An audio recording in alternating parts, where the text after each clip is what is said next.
Good morning, good afternoon, and good evening. My name is Nargis Kasyanova, and I run the program on Central Asia at the Davis Center for Russian and Eurasian Studies.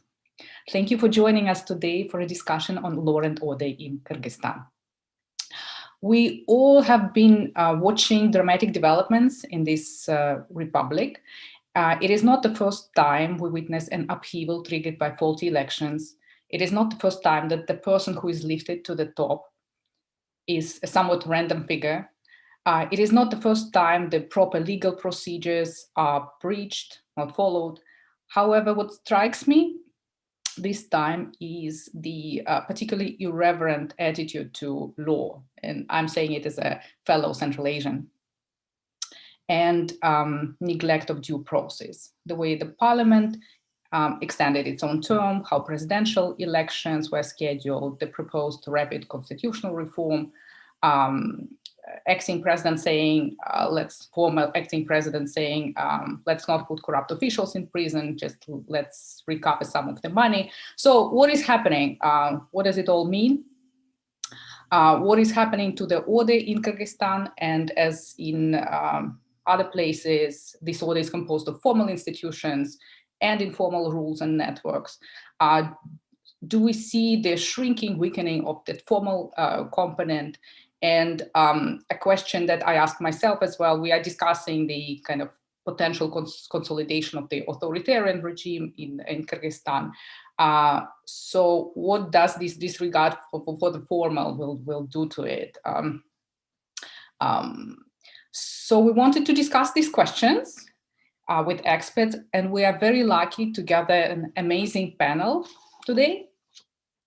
And not on purpose, it's an all-women panel, so I don't know if we can call it a womenal. So we have with us Saniya Tokhtagaziyeva, who is an associate professor and coordinator of the Human Rights Program at the American University of Central Asia in Bishkek. Saniya teaches courses in constitutional law, international criminal law, advanced issues in public international law, international human rights law, and democracy in dark times. And I guess, Saniya, now you are doing participant observation with democracy in dark times. And well, your voice is heard. It's a very lucid voice. We appreciate your expertise and your contribution to this battle for the constitution and constitutionality in Kyrgyzstan. With us is also Erika Marat, who is an associate professor and chair of the Regional and Analytical Studies Department at College of International Security and Affairs, National Defense University. Dr. Marat's research focuses on violence, mobilization, and security institutions in Eurasia, India, and Mexico.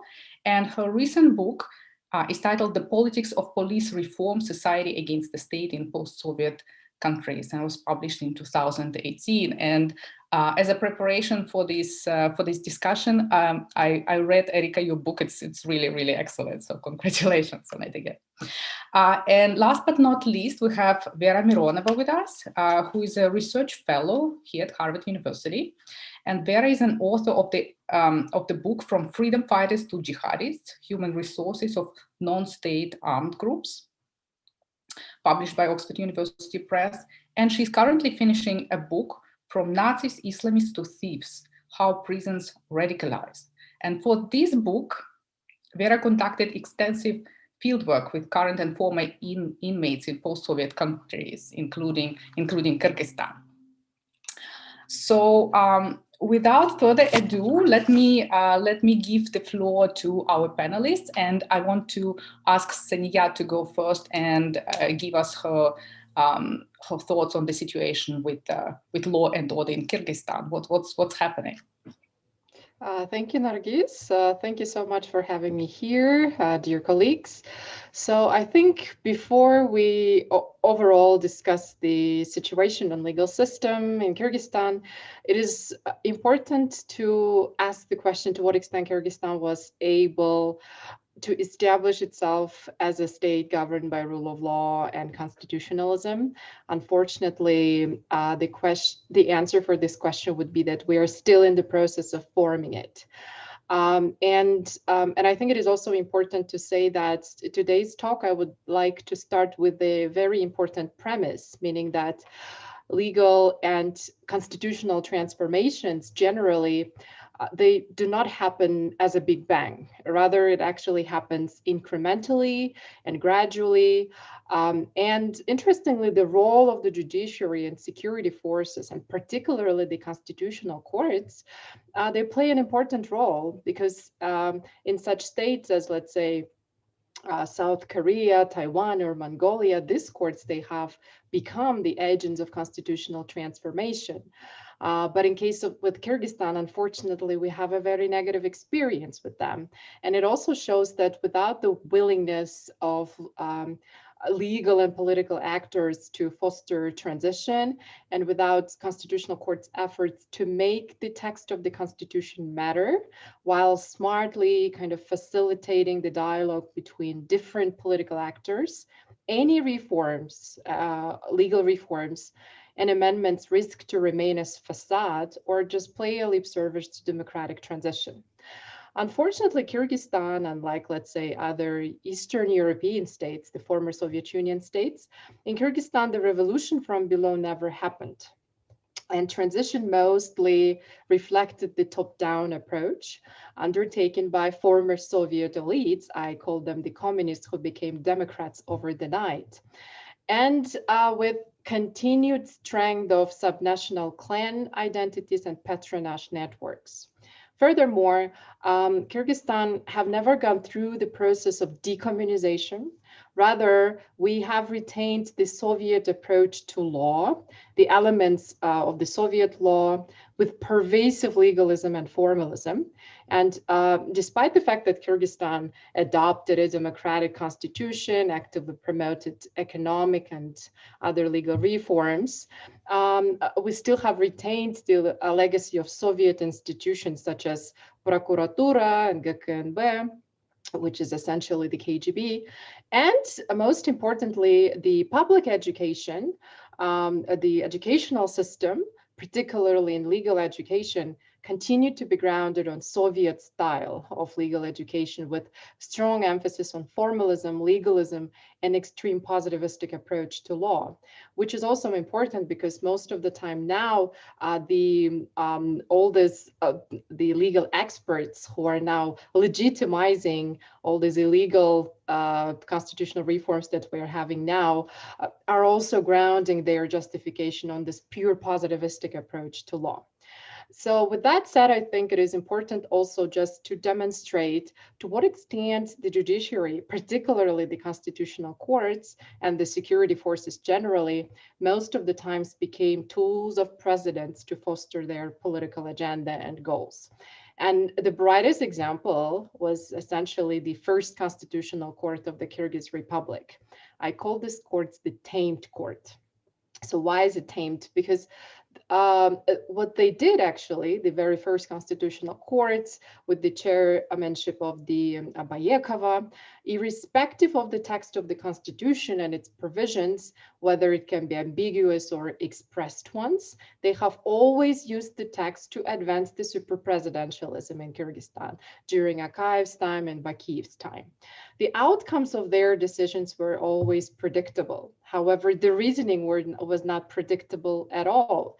The way how they have treated the text of the constitution later on basically substantially contributed to the undermining of the entire legal system and to the fact that Kyrgyzstan have never become the state governed by constitutionalism and rule of law. What they have done, for instance, when the text contained an express provision such as presidential term or detailed amendment procedures to the constitution, tamed courts, our tamed first constitutional court, chose kind of to ignore the text and interpret it in a way to advance the agenda of the Akayev and Bakiyev. Sometimes the first constitutional court in extreme circumstances, even invalidated the whole text of the Constitution. This is what they did in 2007 and brought back the 1993 Constitution. I think the way the first Constitutional Court played a very destructive role. And instead of becoming an agent of legal transformation, agent of constitutional transformation in Kyrgyzstan, it became an accomplice for undermining the whole legal system in Kyrgyzstan. And the problem with that was because they have used this inconsistent and selective approach to the text of the constitution, and they never kind of facilitated the dialogue among president and parliament. Rather, it exacerbated all the time the backlash between president and parliament, creating this two camp, where the president and the court was on the one hand and the parliament on the other. So this court was never the neutral decision maker, and it have always adopted the argument and reasoning that fostered the political agenda of the president. And because of this selective and inconsistent approach to the constitution, and because of this pro-presidential prerogative strategy of constitutional court, they never make the text of the constitution matter.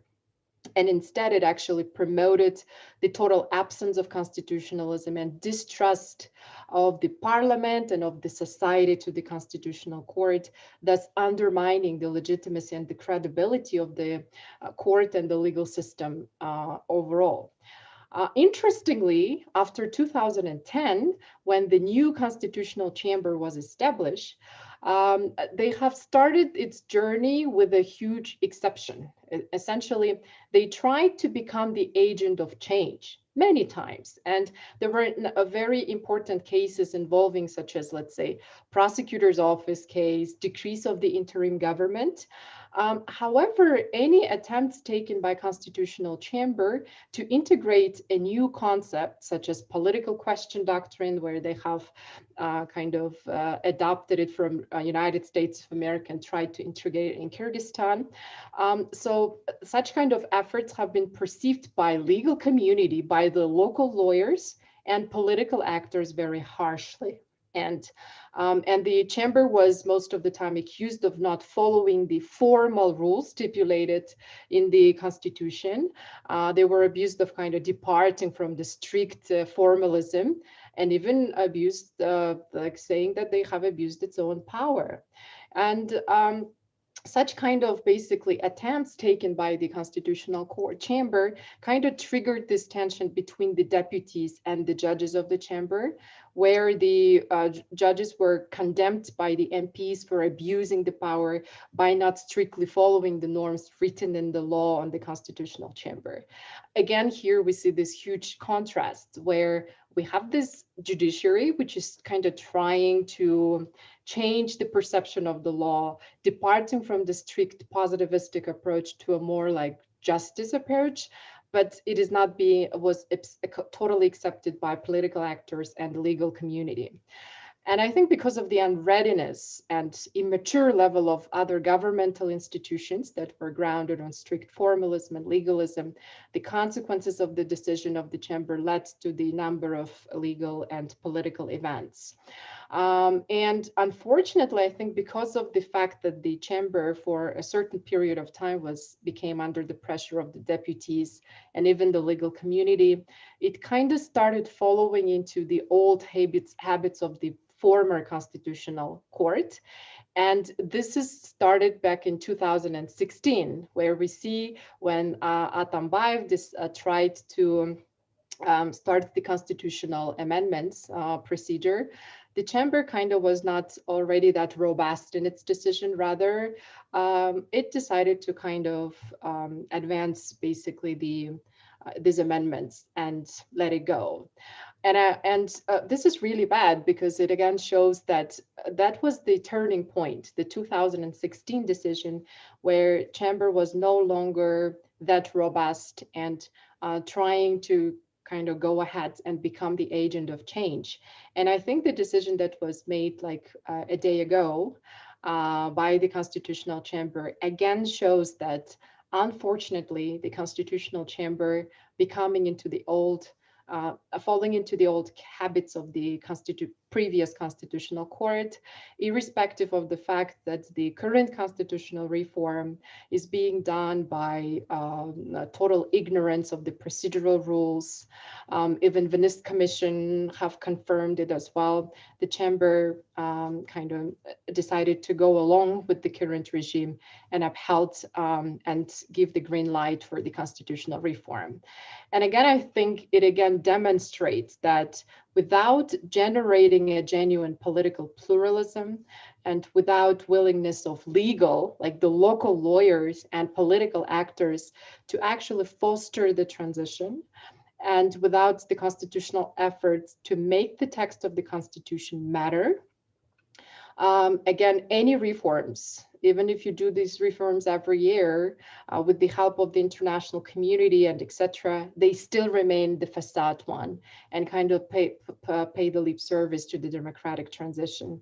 Unfortunately, we see that Kyrgyzstan is going into this never-ending cycle of transitions.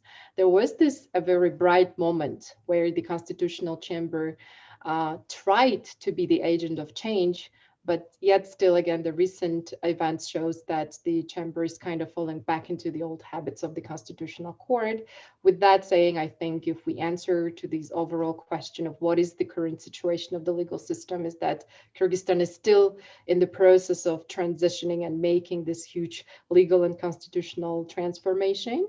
Unfortunately, this events and the decision of the Constitutional Chamber that they have delivered a day ago shows that we still have a long way to becoming the state governed by rule of law and constitutionalism. Thank you. Thank you very much, Sania. That was excellent. Well, you talked about the Soviet legacy and the formalism and all that, and it seems to me, and correct me if I'm wrong, that yes, maybe there was a problem with the rule of law, but there was respect for formalities and procedures, and that's something that is sort of disappearing. We see disappearing, and that's worrying, and that's something that puzzles me. That the regime that we're not talking about the rule of law, yeah, but rule by law, yeah, the kind of the regime is destroying its own base for governing if they're not, kind of paying lip service and the kind of ignoring these procedures, then who will maintain them and upkeep them and use them. So I don't know if you can quickly respond to that, and then we'll go to Erica. Yes, absolutely. I think here what's a very negative aspect of this extreme formal legalism and formalism is because they use it as the checkbox, just saying, okay, this is formally what we are doing, but when it comes to the substance, it's not really corresponding to what actually the rule of law and constitutionalism mean. And even the way how they interpret the current text of the Constitution is very formalistic. They ignore the spirit of the law, only interpreted by the letter of the law. And this is, I think, also a very dangerous thing when you do this when you interpret the law. Unfortunately, this is what is happening now. And with that, again, we see that Chamber was willing to become the agent, but then a lot of political actors and legal community condemned them. And probably that's why they decided, okay, this time we're not going to be that robust.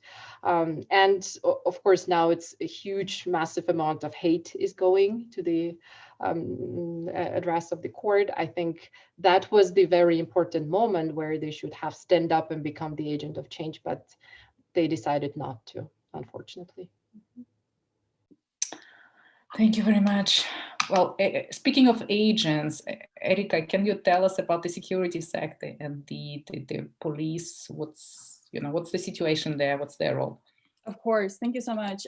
So these are the people that Sania was just talking about, the members of the Constitutional Chamber. And let me just premise my talk first by saying that Sania has been such an amazing an important political and legal voice in Kyrgyzstan. She really shapes opinion and participates in debates in Kyrgyzstan. And it's fascinating to see how experts like her are able to contribute to the ongoing discussion. It's really, I've been a huge admirer of Sania all this time. So my role today is to talk about police. This is what I specialize in. And just like Sania said, police also inherited, or militia in Kyrgyzstan still, the name is militia, inherited a lot of the Soviet features of being politicized institution, loyal to whoever comes to power, and really enjoying broad functions in the society, in controlling various aspects of social life, also very militarized and closed from influence from outside. And police in Kyrgyzstan has been actually driving a lot of the political cycles and political crises in Kyrgyzstan for 2 decades now, including this one that started with the parliamentary elections. Of course, there were many other factors, but police and police violence in support of political incumbents, regime incumbents, has been setting off those spirals of political unrest and instability. And first one, of course, was in 2002 in Aksy, when police for the first time in Kyrgyzstan shot 6 people, 6 protesters, civilians, with real bullets. This shocked the society in Kyrgyzstan, and for the first time we see efforts to reform police with the help of external actors, the OSCE. And the intentions were wonderful by OSCE, and who knows, maybe by Akayev as well. But this kind of marked the pattern that we see over and over again in Kyrgyzstan, in other former Soviet states around the world, where external actors, they cooperate with the very political leaders who rely on loyalty of the police. And back then, we see for the first time that NGOs and civil society actors resisting this top-down imposition of reforms, saying that, well, it's not enough just to train police forces in using rubber bullets and gas so that they don't kill people when they disperse protests. It's actually important to establish oversight mechanisms as well, bottom-up oversight mechanisms. And when Akayev was ousted, the next president, Bakiyev, indeed used this better trained. They were not exactly very professional, but still better trained police in dispersing, using various techniques in breaking down crowds of protesters so that they don't cause too much violence, but at the same time are able to contain collective action in Kyrgyzstan, in Bishkek and other cities. And then, so as Bakiyev's regime continued to expand its authoritarianism, we of course see this other violent event, even a lot more violent than Aksy. Over 80 people were killed, but not so much just the police rank and file officers, but by special forces, partly from Interior Ministry, partly from GKNB. And what's important about this particular crisis and the participation of law enforcement and armed forces in general in civilian life in Kyrgyzstan, and this protest, by the way, it was spontaneous, and it was led mostly by residents of Bishkek and Bishkek outskirts. It really set out an effort and a huge bottom-up push for a more transparent and more inclusive police reform. And for a couple of years, there was this intent, there was an effort to include as many voices as possible. So various NGOs, ranging from human rights activists to libertarian NGOs to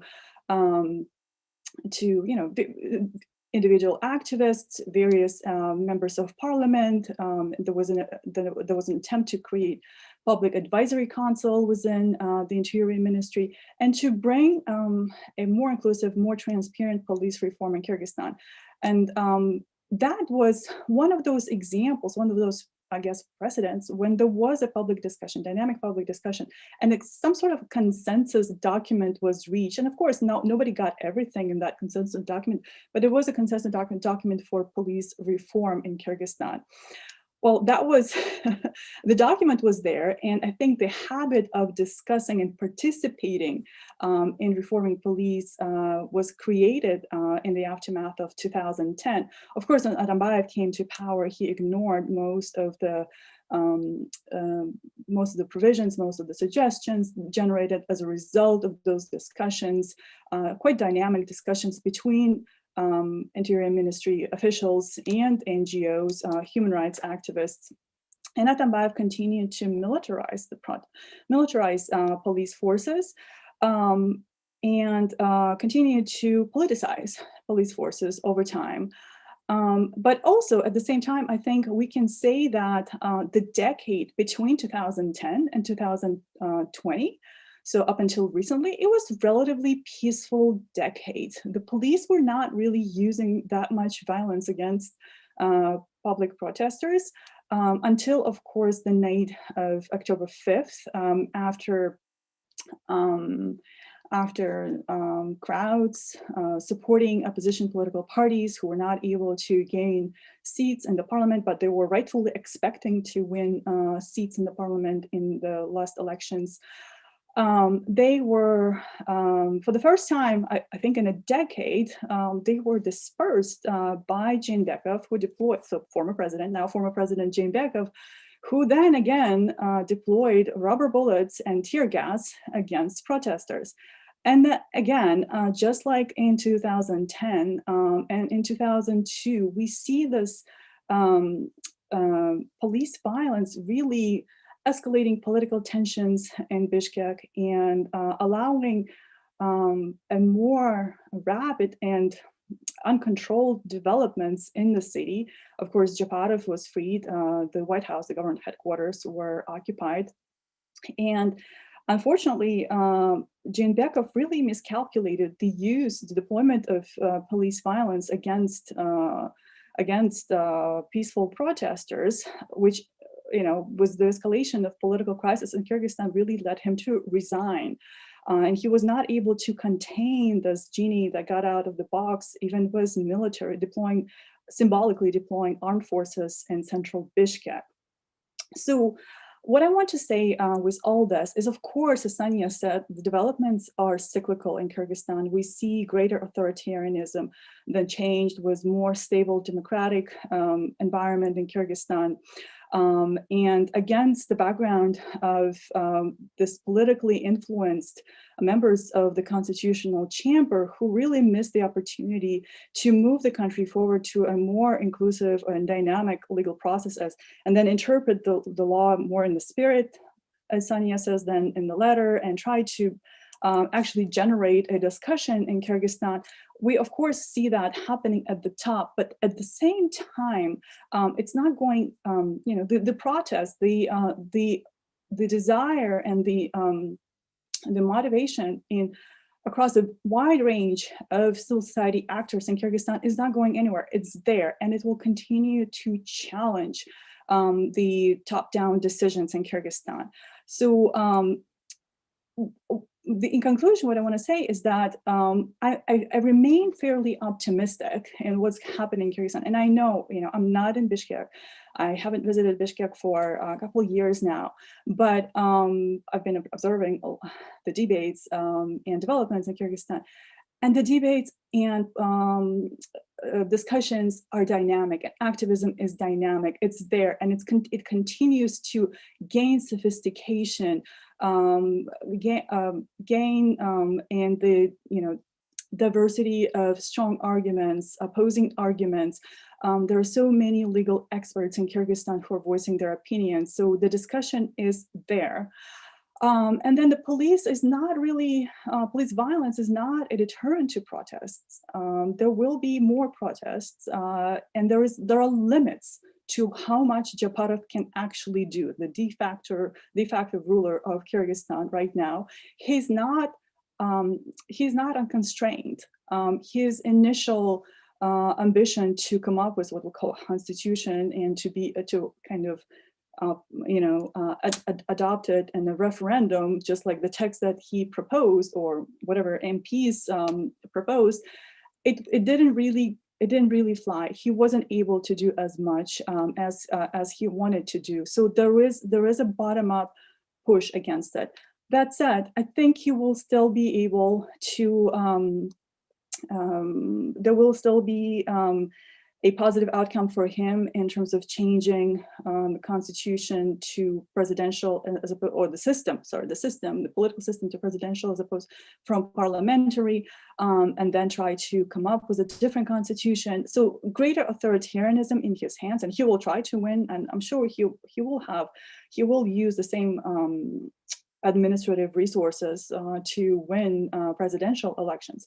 But it's not going to be forever. It's temporary. If anything that we learn from Kyrgyzstan, from the cycles of contention, so this bottom-up resistance and top-down, top-down authoritarianism, it's going to be temporary because the energy, the political energy of activists is still there, and it continues to expand. New coalitions are joining. New activists are joining. Joining the resistance against corruption, against authoritarianism, and whatever gains Japarov will have are temporary, and the police are there. The police are not going to save him. Over.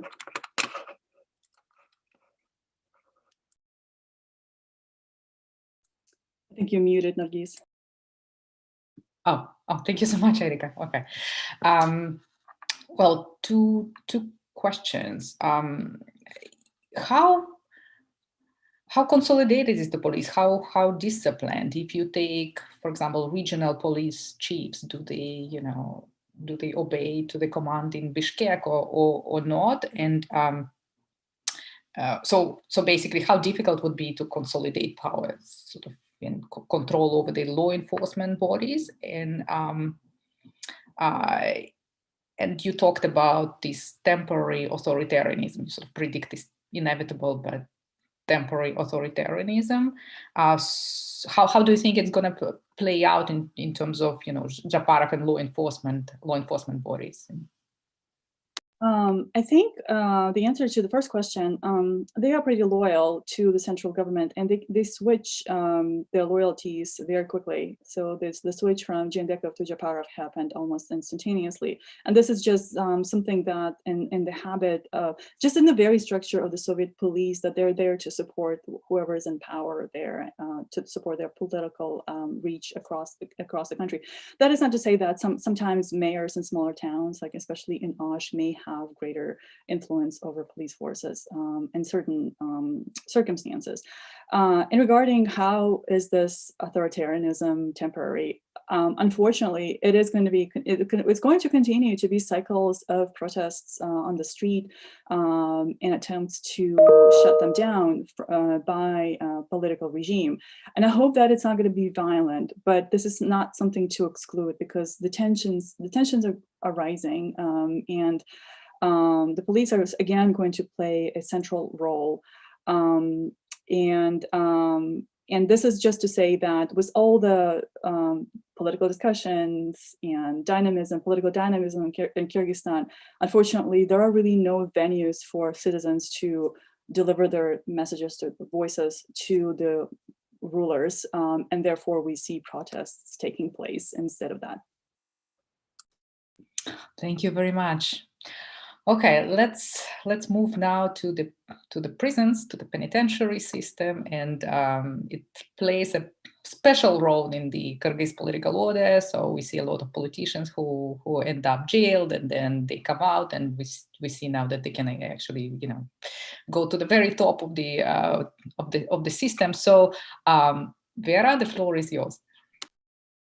Hey, thank you so much for inviting me. So, and I'm particularly happy to go after those great presentation about law and police, because basically it's literally the next step. Okay, we have people sentenced, we have them caught, let's assume, assumption, they're caught, then they go to prison. And to actually have the full circle of, law and order and punishment, they have to be in prison, which should be, kind of bad for them, right? That's the deal with prison.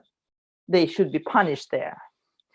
And here in case of Kyrgyzstan, we have some magic happening. So in the past, in Soviet times, Kyrgyzstan was, Kyrgyz at that point, was famous for having the best prisons in terms of law and order inside. Like it was literally, the showcase prison. Unfortunately, now it's other way around. The Kyrgyzstan has the least controlled prisons in former Soviet Union. So I would say a little bit better like is Ukraine. So that's the end of the tale. So what's going on in those prisons, right? And why we could not basically assume that those people we do sentence there are being punished by any stretch of imagination. Well, some people are, but it doesn't depend on the sentence the government gives them, right? It's after people enter prison, it's a whole different life there, the whole different system. And people in charge are very different. Mostly it's criminals. They are somehow connected to the government, but again, it's a different system. So when you enter prison, you have to navigate it from the beginning. And here we could not talk about Kyrgyzstan and a prison system without remembering a famous case of Aziz Butukayev that is now basically a base for accusation of President Abayev of misusing his power. And I know, like, for everyone who studied Kyrgyzstan, it's like, yeah, again, Aziz Butukayev. And for people who study like USSR, they're like, oh, that was a funny case. But for everyone who are like foreign and don't have particular knowledge and live in US or Europe, it would be like a fairy tale if I'm going to explain what actually happened. Like it's something like totally unheard of, but it's really does show what actually going on in prisons and how they're connected. So let me talk a little bit about this case, although it was in the past. But basically, Aziz Butukayev is a famous criminal leader of Kyrgyzstan, of Chechnya region. And he was imprisoned. I don't quite know what he was imprisoned for, don't remember, but I guess there was a long list of things he could have been potentially accused of. So when he moved into the prison, instead of being punished like court said he should, he basically built his own house inside the prison. He had greenhouse with weed. He brought inside the prison his personal collection of weapons inside the prison. He lived there with his official wife and another wife, and I think a sister. And he had some problems with his stomach, so he actually had goats inside the prison. Because, he wanted fresh milk every day. It's not a strange thing to want, right? And it was like literally a house inside the prison. And of course, prison guards had like absolutely no control, and they wouldn't even enter the prison, why would they? And it's dangerous, right? If this guy is in prison, you wouldn't enter, it's his house, right? It's kind of unpolite to do so. So that's how basically they were coexisting till government decided to crack down on that. And they sent a delegation of people to investigate it and to move him to basically get rid of this small kingdom. But it didn't go well because he also had his bodyguards and they opened fire on this government delegation, killing a brother of I think a member of parliament a member of parliament who also magically happened to be a brother of a criminal leader who was not friends with Aziz, and a director of the prison system of Kyrgyzstan, and a couple of bodyguards. And also at the same time, Aziz, being not happy that that thing is going on, he also called for other prisons to stand up in riots. And they did. So all over Kyrgyzstan, people, this like word in Russian or in criminal slang called skrivatsa, which is basically cutting open their stomachs. It's a Central Asian tradition of protest inside prisons. In Russia, for example, they just cut the veins. But here they actually, in Kyrgyzstan and Central Asia, they cut the stomachs open. And they did all over prisons in Kyrgyzstan. For example, in Jalalabad prison, there were like 8 people, I think, who did it. And it was a big deal of getting them out to get their medical attention before they, bleed out. But the thing is that he was able to do it, and people, inmates all over prisons, they supported him, right? They did it, those uprising on expense on their own life, basically, to support him in his prison where he was. It was some time ago, and then he was magically freed by the president, and he basically faked having blood cancer, something like that, and he was moved to Chechnya for treatment. Like magic, like really fairy tale. So, and he flew there on a flight of the personal plane of a member of parliament, I think, of Russia, from Chechnya, of course. So Atambayev is now accused of helping him do all that, basically. And you would question, is it any better now after those issues are so, they were so loud that just like everyone knows that it happened? And is it better? Well, no, it's not better. We just don't hear about it because we don't have anyone that loud anymore in prison in Kyrgyzstan. Like, he was really like extraordinarily loud. But the situation is basically it didn't change. So, for example, you could make a deal with prison guards that you go outside prison and meet whatever you want to meet. So I know a case when a guy made a deal with the prison guards, and he would basically go spend a day in his family house and then come back, at night to prison to spend the night there. You could bring absolutely everything inside the prison, like absolutely everything. No one is checking that, and you could enter, and you are not going to be even searched. You're not going to be even asked who you are when you enter. But you're just saying, so basically you have to make a deal with a criminal person in charge of that particular prison. So he needs to be waiting for you. That should be the level. And he basically is going to tell prison guards that, yeah, by the way, I'm expecting so-and-so, please let them in. They do let them in. They don't check their names. They don't take their documents. They don't search them or anything they do bring. And you go and chat with the guy, this criminal in charge of the prison. So this has nothing to do with any understanding of law and order and punishment we're basically, talking about, right? Or thinking when we're talking about sentencing to prison. It's a very luxurious life you could have there if you have money or you have connections in this criminal in this criminal world.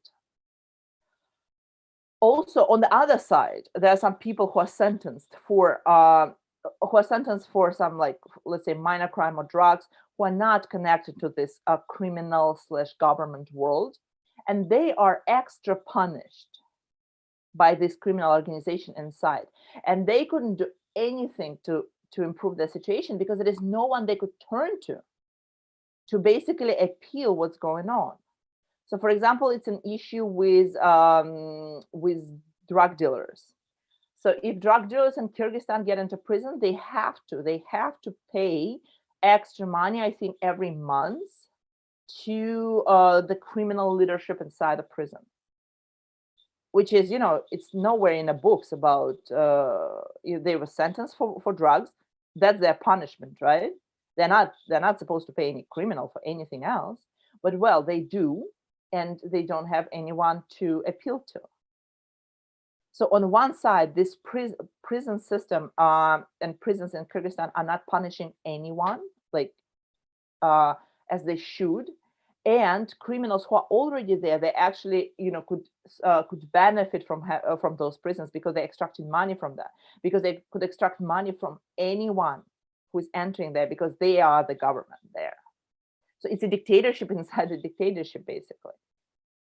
And so it happens that it goes opposite way. The ones who want to be punished, they're not punished, but they're actually better off when they're in prison. And the ones they shouldn't be punished or should be punished much less, they're punished much more because they don't have contacts with this criminal leadership. So it kind of really destroys the whole system of the whole idea of punishment in prison. And over the last several years, I haven't seen any change in a positive direction.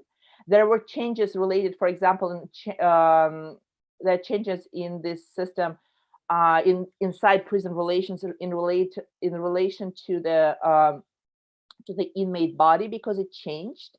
In the past, it was drug dealers. In the past, it was like corruption people. But now, and businessmen who did something wrong. But now there are more militarized people. So, for example, those accused of extremism, those accused of actual fighting with terrorist organization, and that does change the internal structure of prisons. But again, not to the way that we would like from a point of view of actual law and order. It just makes it bad, but from the other, like, different side, bad.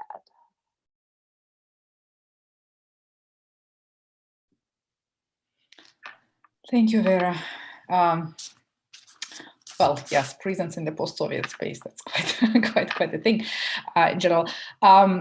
Well, it's very interesting what you tell us about these negotiations and, you know, rules of the game inside the system, and it's pretty amazing. So basically, we don't have rule of law, we have little rule by law, but there is certain order, certain rules of the game, and, you know, this person was in prison, right? But then he was playing by his own rules inside the prison, and there seems to be constant negotiations, and I guess. Well, the worry is that now this kind of the informal part will be growing and pushing aside the kind of the formalities, whatever formalities we've had until now. So, well, if any of the panelists want to make remarks, I will let you do it now, and then we'll go to Q&A. Does anybody want to comment on anything at this point? No. Okay, great. We got some questions. The first question is to Sania. Well, Kyrgyzstan has been suffering economically since its independence. Do you think this kind of fundamental steps like modification of constitution is risky, but the only way to improve the situation? And I guess maybe you can also tell us if you think the constitutional reform, maybe not this constitutional reform that is currently discussed, but in general, if the constitutional reform would be helpful. Yeah. So generally, in the theory of comparative constitutional law, there is already an axiom which says that unless you don't have a stable constitution, you will definitely not be able to build a stable state governed with the rule of law, because where there is an absence of rule of law and constitutionalism, especially in the context like Kyrgyzstan, where we don't have like natural resources, let's say like Turkmenistan and the rest, it is practically like impossible to think about the economic development, because the only way for Kyrgyzstan to develop its economy would be actually attracting the foreign investors, right? With that, of course, strengthening the human capital and etc. So with that, for instance, we are not like Turkmenistan or Kazakhstan, where it is kind of trapped by natural resources, which in their cases it is more like a curse rather than a blessing. So with that respect, of course, I think the never-ending amendments to the constitution is actually the root cause of the fact that we simply cannot create a stable economy. Because in our context, we always need to, whenever we think about economic policies, it is so important to contextualize it into a broader geopolitical, domestic, like legal and other context. And with that said, of course, I think the only way for Kyrgyzstan to advance its economies, to have establish a rule of law state with stable constitution and constitutionalism with independent judiciary, etc. But unfortunately, the political actors, they use this narrative as a tool to advance their agenda. So it is a manipulative tool. It seems like now the entire narrative of the actors who are willing to go ahead with the constitutional reform is as if all the root causes and problems are because of the constitution. But I think the real root cause is because of the fact that we change the constitution all the time. And for instance, the 2005 events were because of the fact that Skarakayev, using his constitutional powers to call for a referendum, have amended the constitution 4 times. 2010 events were the results of the fact that Bakiyev have abused his constitutional powers and actively used the constitutional court. Like imagine with their single decision, they have annulled the 2006 constitution and brought back the 1993. I think the Kyrgyz citizens should also be aware of the fact, because now it seems like Cholpon Bayekova is kind of rehabilitating and reappearing again. But I think it is a time to kind of remind them all these things that she have completely contributed to the undermining of the constitutional and the rule of law in Kyrgyzstan. And then again, the October events this year were the results of the 2016 constitutional amendments. It's for sure because Atambayev have extended the powers of the GKNB, right? And now can you imagine if we are going to rewrite the constitution completely? I'm afraid what kind of event is awaiting for us, right? And that's why it's the total, I think, disinformation and manipulation to claim that in order to get a stable or better economy, we need to change the constitution. It's actually the complete reverse.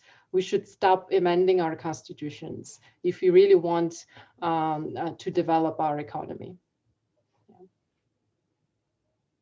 And another question for you, Saniya, about South and North. How can the South and North find agreement on peace settlements? Maybe you can add it. Does North and South have different approaches to the constitutional reform? They want different things. Yeah, we also should be aware of the fact that North and South is kind of something that have been created by Soviet Union.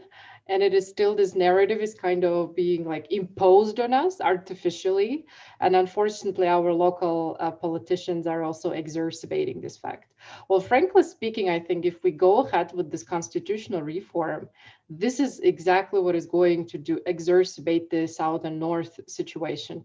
Why? Because it seems like they're planning to bring back the majoritarian system of election for parliament. And this was the root cause when we used to have this majoritarian, which is like single district, одномандатная система. That was the reason where all this South and North division actually took place.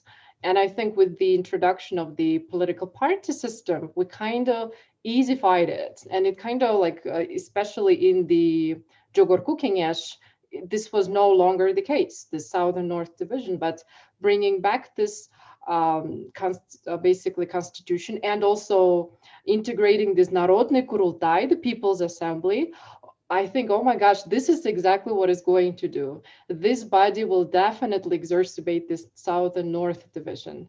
And I think like this will happen, like if we happen to have the president from the North and the people from Kurultai coming from the South would be doing everything to kind of get rid of this president, and the same would be happening in parliament. So if people are really concerned about the South and North, they should be aware of the fact that this constitution that they're proposing are essentially will be strengthening this division even more.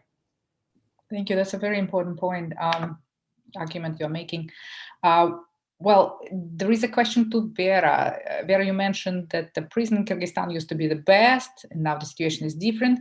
Could you tell us a little history of one big prison? Which is it, a particular prison or the prison system in general in Kyrgyzstan was the best? And yeah. It's a very good question. So it's just in Republic, it was considered the safest prison, and in the whole USSR. So and it's really weird, this structure about like this ranking of the most secure and the least secure prisons, because actually the least secure prison in USSR were in Georgia, and now Georgian prisons are absolutely, you know, go by the book and no one could do anything and so on. And but the least secure are Kyrgyzstan now. So it's just happened the opposite. And in terms of particular prisons inside Kyrgyzstan, I don't think that we could talk that way, just because it depends on who is there. So if, for example, tomorrow government would sentence someone very important in the criminal world and send them to a particular prison, I'm sure with his connections, power and money, this prison is going to become the least secure, because it all like depends on people. Okay, thank you. And now, Erika, a question for you. After the elections, what do you think will happen to police reform efforts? What do you think will be the approach to cooperation and the perception of civil society or other outside input into the process? Yeah, that's a good question. Unfortunately, I don't expect anything will happen. The windows of opportunity for collaboration between the police and society and at peace, they really, unfortunately, and this is not just Kyrgyzstan, but they open up after violent events, when police feels the pressure from the public to listen to the input from NGOs, from activists. And but that is not to say that activism will continue to happen, and various individuals and NGOs will continue to exert pressure and try to change a little bit by bit within the Interior Ministry, not giving up. And that should continue for sure. If there are any international donors here listening to this presentation, this should not be given up, and any gains are good gains. Thank you, Erika. And actually that leads me to the last question that I wanted to discuss. We're doing this event in English. We are in the, based in the US, and you mentioned the donors. What can the international community do to kind of ameliorate the situation? Is this question to all of us? All of you, yes. Let's start in the order that we had presentations. And yeah, what do you think? What would be your recommendation advice? So definitely, like, international community would contribute a lot to the not only the stabilization of the situation, but towards moving the Kyrgyzstan to the path of really going through this transformation and building the state governed by rule of law and constitutionalism. We already have the recommendations written by Venice Commission, and we are awaiting the conclusion of the Venice Commission on the draft constitution, because our ombudsman have requested them. And of course, the great deal can be done by our general Western partners, because one of the main basically conditions by which they are giving money to Kyrgyzstan is that Kyrgyzstan will continue safeguarding the system of checks and balances, gender equality, and etc. It is important to monitor to what extent Kyrgyz government is actually playing by the rules and are planning to be committed to that. But if it happens that the Western partners would kind of abandon Kyrgyzstan, this is also a bad idea, because then it will be completely consumed by Russia and China, which is already happening. Even by the way how you look, how these judiciary constitutional courts are interpreting the place of international law in cases of fundamental rights and freedoms. Unfortunately, it seems like it is shifting from monism to dualism, the same approach that the Russian courts are doing, which is also very alarming, because we are landlocked state, and if entire Western community would kind of abandon, like, oh, Kyrgyzstan, we have spent a lot of money for this reform and nothing is changing, is also a bad idea, because then it means it would give a more opportunity for later on greater influence of China and Russian Federation in Kyrgyzstan. So that's why I hope they will not lose hope on us, even though they're it seems like current government is not playing by the rules. But there are like domestic local actors, young lawyers, and the rest who are willing to kind of make some changes. Yeah.